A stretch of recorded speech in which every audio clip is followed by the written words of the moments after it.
Greetings from the shed again. Bin bags at the ready. Still clearing up and clearing out and waiting for paint to dry. Still, it's more interesting than watching football, or will preserve it to dry rather. Just heard something on the old boom box now. Well, they'll probably bring a smile to many people's faces.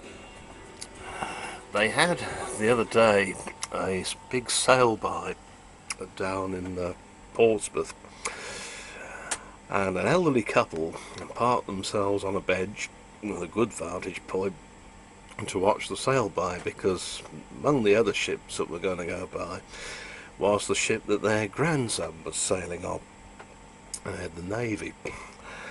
And all of a sudden, Jobsworth pops up and says, "Oh, you're going to have to move. David Cameron's sitting here shortly." And they told him, "Up yours, bugger off."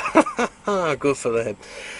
And it just shows you, doesn't it, how much contempt people hold politicians in nowadays, and quite rightly so, bunch of spineless bastards.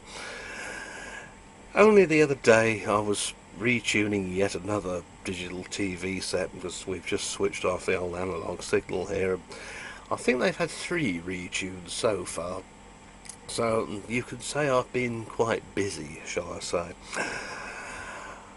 And when I got it going again, on Channel 4 I think it was, there's this bloody Camel Jockey ranting and raving on about how we should be adopting Sharia law here in England. I thought, you cheeky bloody bastard, if you don't like it here, then piss off home to the desert where you belong. Oh dear, yeah, not that I'm at all xenophobic. Some of my best friends come from the other end of town, you know. But honestly, I don't know. What are they doing wearing all this Middle Eastern cack over here anyway? Oh, God. Yeah, never mind. So, there we are. But can you see, years ago, you know, if the couple had been asked to move because, you know, Winston Churchill was going to be there or whatever, you know, they'd have probably stayed till he appeared, you know, and had a bit of a natter with him, because I think he was that sort of a Prime Minister, wasn't he? And then quietly beat a retreat. But, yeah.